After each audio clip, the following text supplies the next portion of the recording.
It's midday.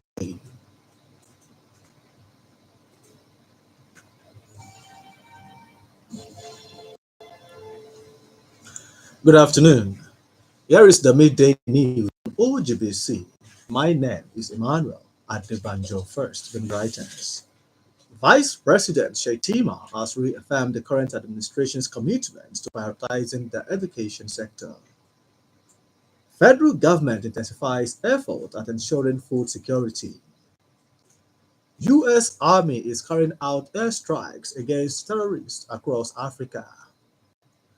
President Bola Tinubu administration will continue to invest in quality education for every child in Nigeria, saying it is a top priority for the administration. To achieve the desired result, there is the need for more private sector's partnership in investing in the nation's education system and intellectual capital. The Vice President, Senator Kashim Shettima, stated this on Wednesday in Abuja. According to him, the partnership is crucial to the success of providing quality education for the Nigerian child.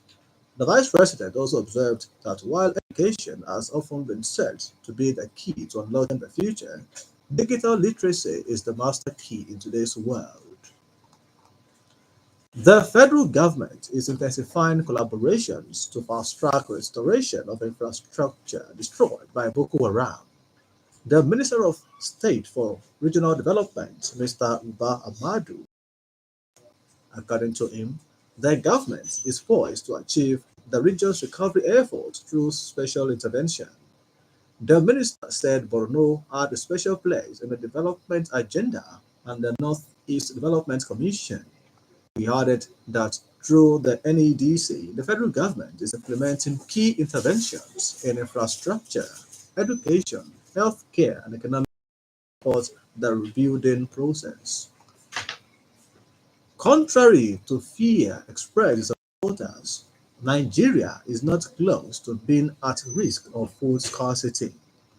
The Minister of State for Agriculture, Alhaji Aliyu Abdullahi, said the current administration understands the importance of food security as it has declared a state of emergency in the sector. The minister stated this during a chat with newsmen this Thursday. He said in addition to the food silos managed by the federal government, many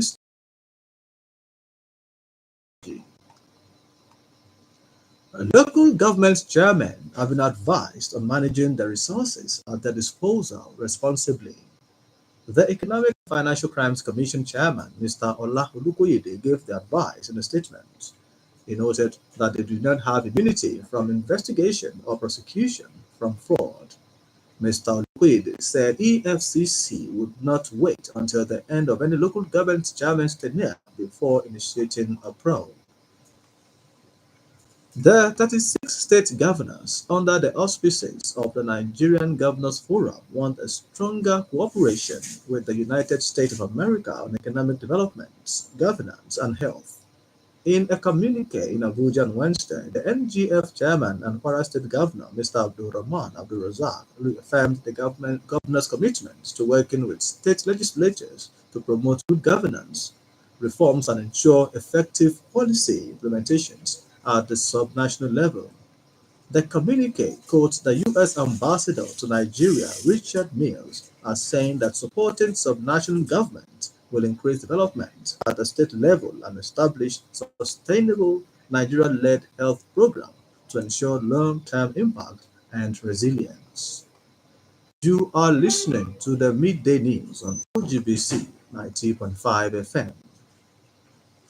Commander of the U.S. Air Force Hero and Africa General James Erka says the U.S. Air Force will carry out airstrikes against terrorist targets across Africa.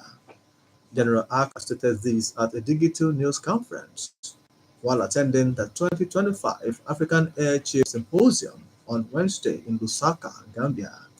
General Erka said terrorist groups like ISIS were high-value targets that threatened African nations and the US and could be targeted by the US as it did against ISIS in Somalia recently. He said that the US was willing to collaborate with African air forces not only by way of security support but also through humanitarian assistance and disaster relief efforts. UK Prime Minister Sir Keir Starmer has supported President Zelensky as a democratically elected leader after President Donald Trump described the Ukrainian president as a dictator. Sir Keir called President Zelensky on Wednesday evening and told him it was perfectly reasonable for Ukraine to suspend elections during wartime, as UK did during World War II. President Trump had earlier criticized President Zelensky, saying he has done a terrible job and claiming he refuses to have elections in Ukraine. President Zelensky's 5-year term was due to end in May 2024, but elections have been suspended since martial law was declared after Russia's invasion.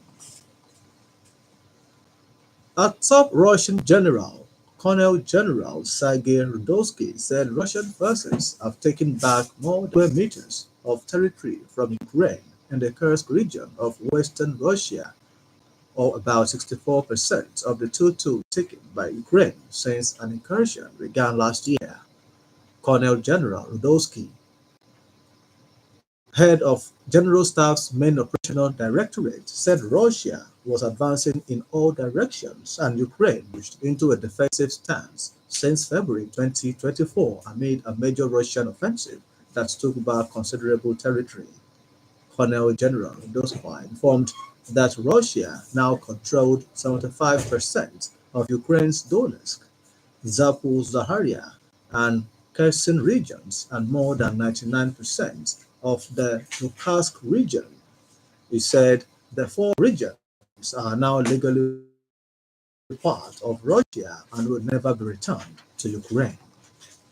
Hamas has released the bodies of a 83-year-old Israeli man to the ICRC in Khan Yunis, southern Gaza, this Thursday.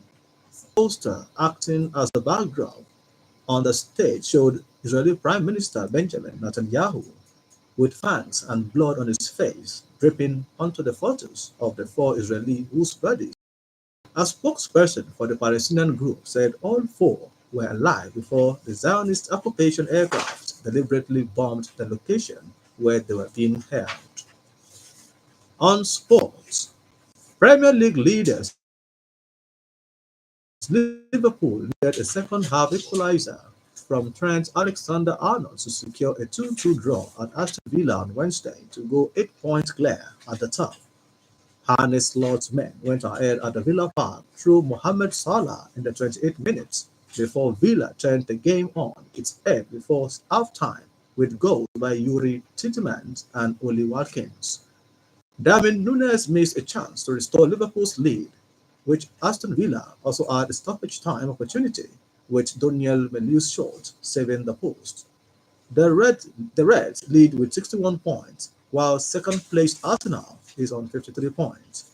The Gunners can share the gap to 5 points with a victory at home to West Ham United on Saturday before Liverpool go to Manchester City on Sunday. Agriculture remains the sure way to economic advancement. Collaborate with the government to revamp the sector. To end the midday news, another look at major items. Speaking in a very Bola Tinubu-led federal government remains committed to ensuring accessible education for all.